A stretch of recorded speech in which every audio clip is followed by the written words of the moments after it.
carta do apóstolo Paulo aos Tessalonicenses, capítulo 1, nós vamos ler do verso 1 ao verso 3.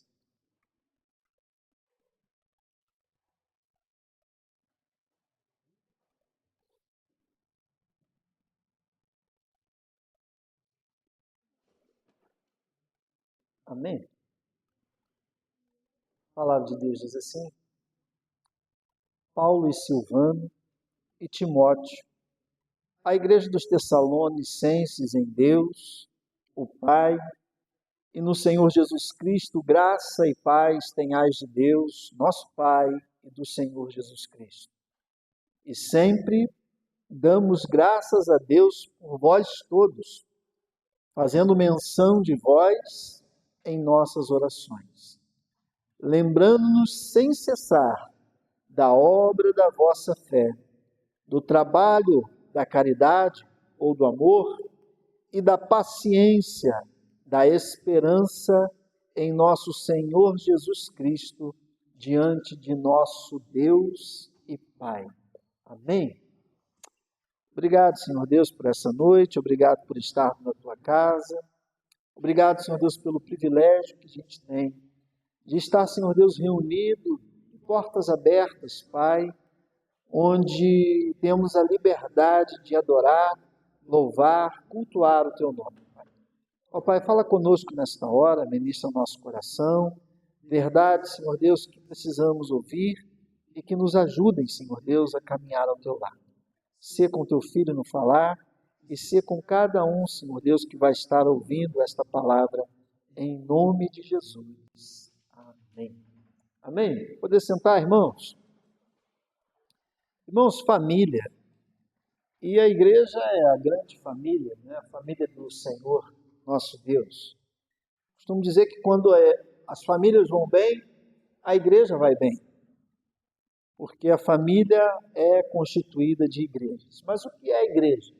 É bom sempre lembrar que a igreja não é esse prédio, não é essa estrutura física.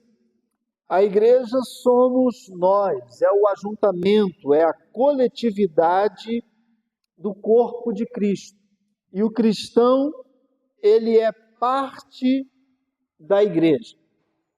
E não há como ser cristão sem ser igreja. Porque Jesus foi quem estabeleceu a igreja. Então, sob esse corpo, tem aquele que é o cabeça, Cristo. Ele é o cabeça da igreja. É Ele quem dirige o corpo. É Ele quem dá as ordens. E nós precisamos estar atentos à ordem do cabeça, que é Cristo Jesus.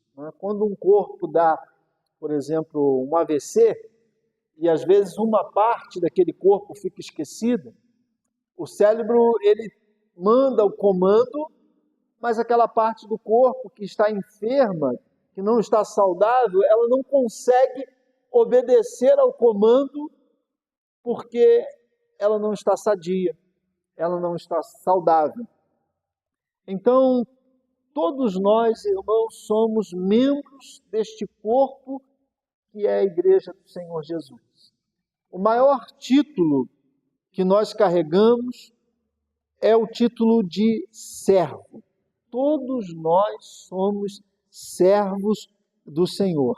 Esse é o maior de todos os títulos e a igreja é construída e ela cresce com o trabalho de cada um de nós, que somos servos do Senhor, membros do corpo de Cristo.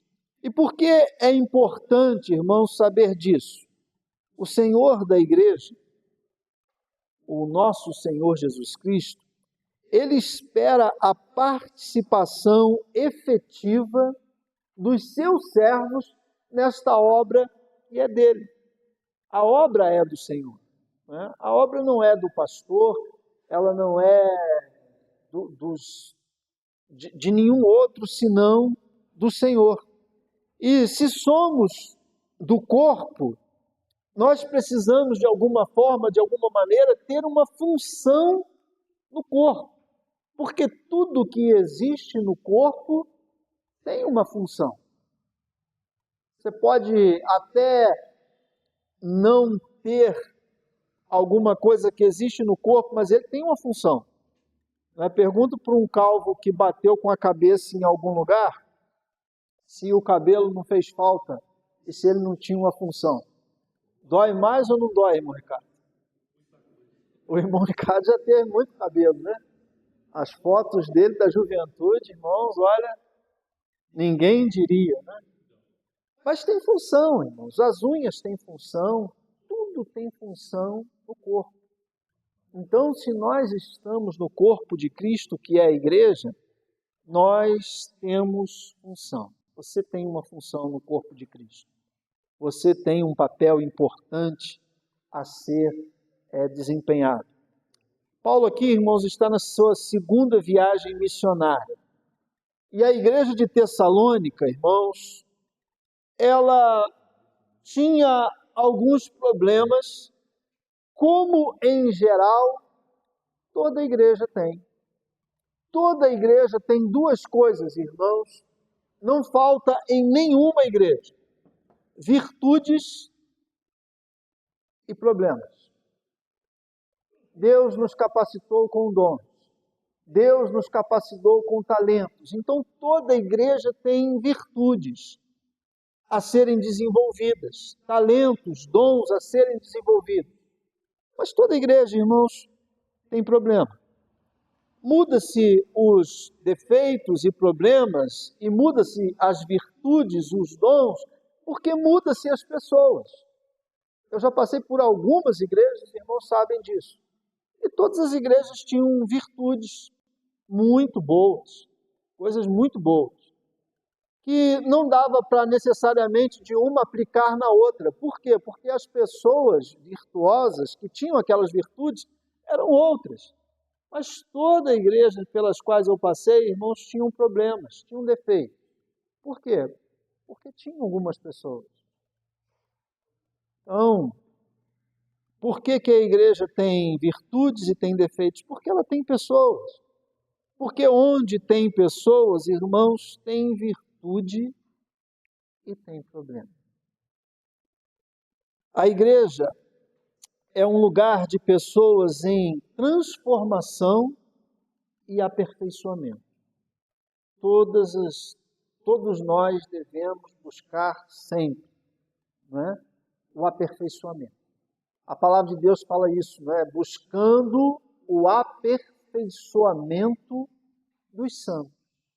Então nós estamos nesse caminho de transformação e de aperfeiçoamento. Não é? Estamos em construção. Não é? Já viu aquela placa que algumas pessoas colocam? Desculpe o transtorno. Estamos em construção. Irmãos, nós, sem que ninguém veja, nós muitas vezes carregamos essa placa. Desculpe os transtornos, mas estamos em construção.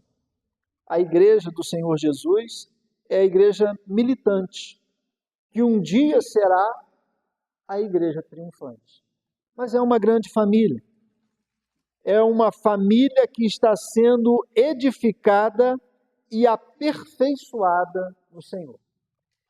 Mas, irmãos, o que essa igreja de Tessalônica, nesses versos que nós lemos, ela pode nos ensinar a respeito de ser igreja? E eu quero brevemente, para não cansar os irmãos, porque eu sei que a quinta-feira é pesada para todos, brevemente falar com os irmãos sobre três características. E a primeira característica dessa igreja, irmãos, ela era uma igreja que amava trabalhar e que trabalhava muito.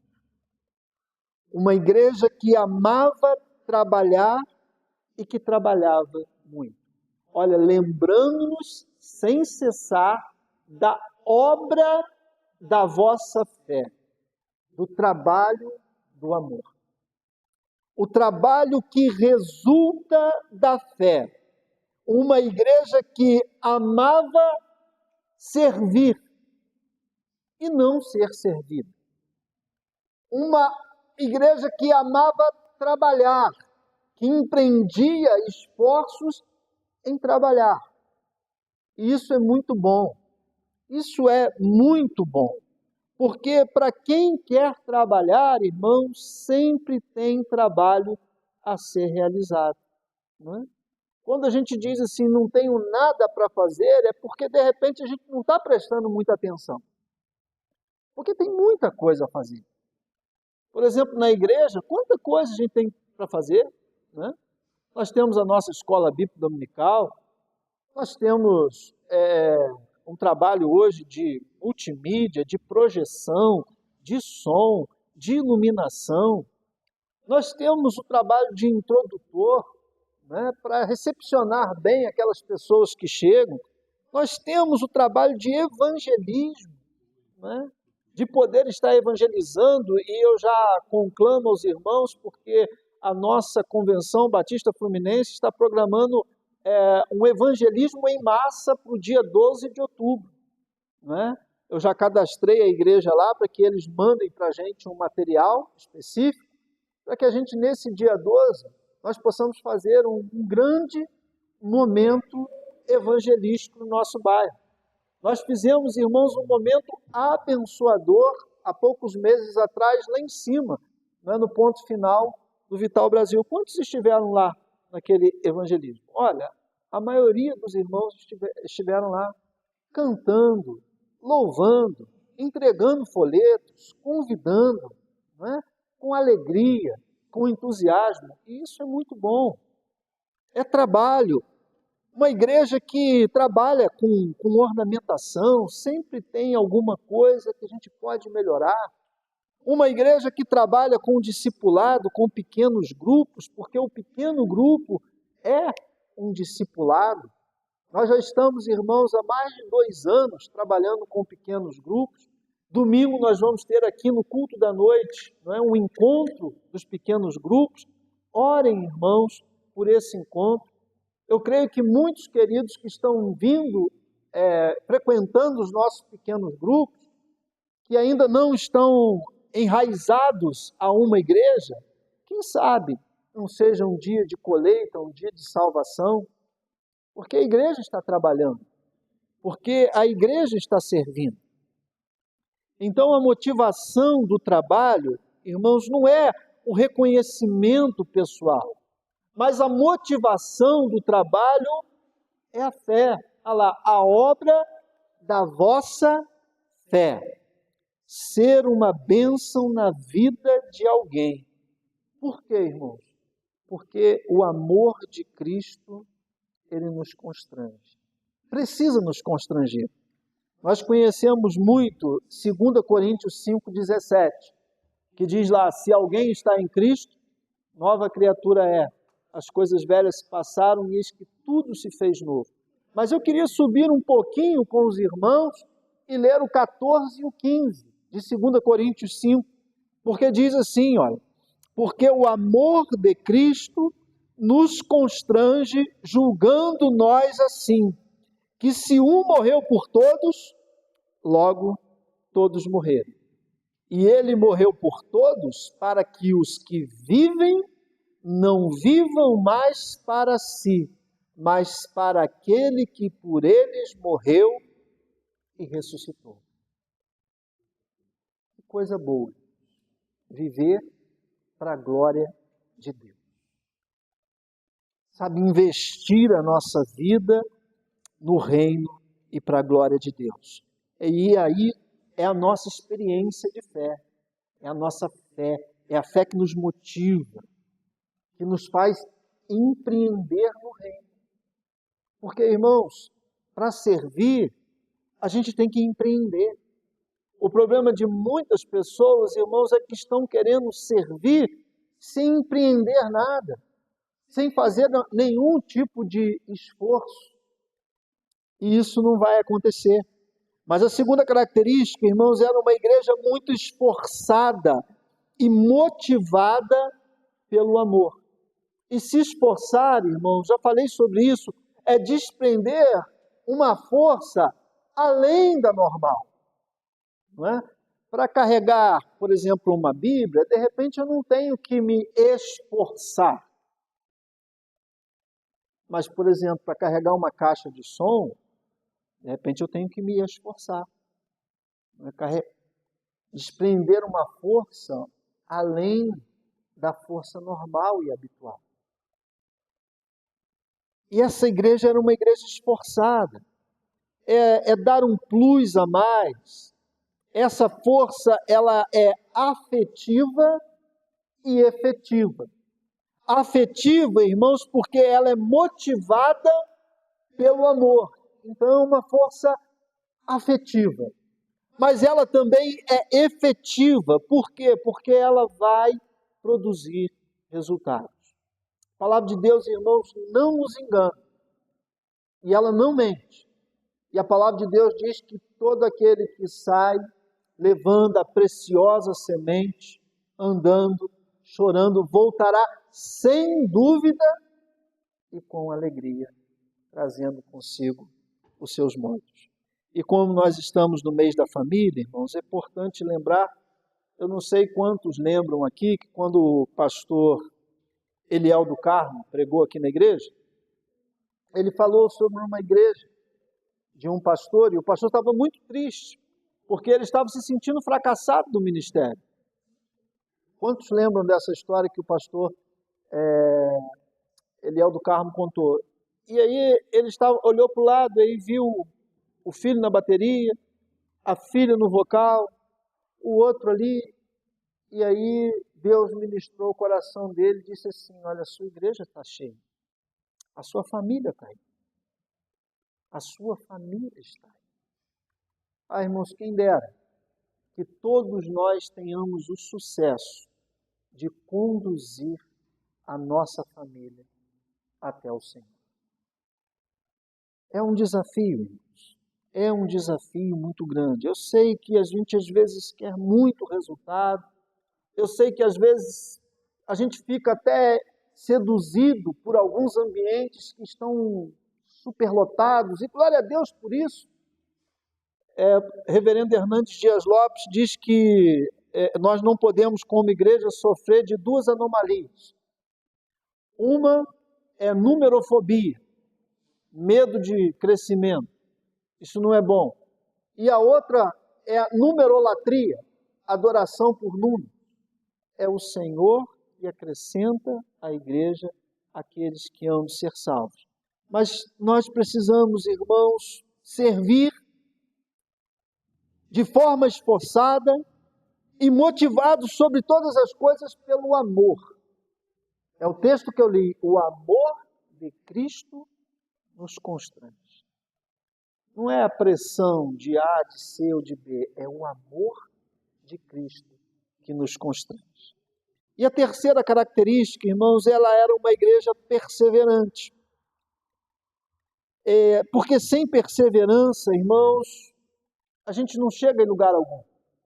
O capítulo de número 15 do Evangelho de João vai falar muito sobre isso, sobre o permanecer. Jesus vai dizer: eu sou a videira verdadeira e vós sois as varas. Toda vara que permanece em mim, essa dá fruto. Então, qual o segredo de frutificar? Permanecer. Permanecer em Cristo, permanecer no amor de Cristo. E o que nos faz permanecer, irmãos? O que nos faz perseverar? É a esperança que nós temos. Então, essa igreja, irmãos, ela era regida pelo seguinte: ela amava trabalhar, e a motivação dela de trabalhar era a fé. Era uma igreja, irmãos, que era muito esforçada, e o esforço dela era motivado pelo amor. E era uma igreja que perseverava, e a perseverança dela era motivada pela esperança. E aí eu me lembro de Paulo, quando escreve a primeira carta aos Coríntios, no capítulo 13, fechando aquele lindo capítulo falando sobre o amor, porque ele vai dizer que no final, 3 coisas vão restar: a fé, a esperança e o amor. Estes 3 mas o maior destes é o amor. E por que que o maior é o amor, irmãos? Porque fé e esperança a gente só precisa para esta vida. No céu a gente não vai precisar mais de fé. A gente vai estar diante do autor e consumador da nossa fé. Esperança já vai estar concretizada. O que vai restar? O amor. O amor. E eu agradeço a Deus, irmãos, porque a Igreja Batista é uma igreja reconhecida pelo amor. E que nós continuemos, irmãos, amando o Senhor. E a forma de amar o Senhor é também amarmos uns aos outros. Amém? Como uma família deve ser. Toda família tem dificuldade. Toda família tem problema. Mas toda família se defende, toda família se preserva, toda família se ama, toda família se esforça pelo outro. Não é? Quando um membro da família está com algum problema, a gente vai lá, vê o que precisa, vê o que pode fazer. E a igreja do Senhor Jesus, irmãos, seja assim. Que cada um de nós seja assim, para a glória do Senhor. Amém? Vamos falar com Deus? Senhor, obrigado pela Tua palavra no nosso coração. Obrigado, Senhor Deus, porque a cada dia o Teu amor nos constrange. E, Pai, como bem falou o pastor Santo, Senhor Deus, na sua oração, todo desânimo, Senhor Deus, é um erro de foco, é um erro de visão, é uma visão turva, é uma visão que pode estar embaçada, contaminada. Ó Pai, nós precisamos sempre olhar para o Senhor, porque o Teu amor vai nos constranger, o Teu amor vai nos motivar, o Teu amor vai nos levar a trabalhar, o Teu amor vai nos levar a se esforçar ainda mais, o Teu amor vai encher de esperança o nosso coração. E com o coração abrasado, Pai, cada um de nós será uma bênção para a glória do nome do Senhor. Obrigado, Senhor Deus, pela Tua igreja que se reúne aqui. Obrigado por aqueles que nos acompanharam e nos acompanham na transmissão. Que a Tua bênção, que enriquece, não acrescenta dores, esteja, Senhor Deus, guardando e abençoando a cada um de nós, a nossa família em Cristo e as nossas famílias, Senhor Deus, sanguíneas, para a glória do Teu nome. Leva-nos, Senhor Deus, guardados por Ti mesmo, para os nossos lares. Que, Senhor Deus, sempre, Senhor Deus, vivamos a fé no Senhor, aqui e onde estivermos. Abençoa cada um querido, Senhor Deus, com a Tua potente mão.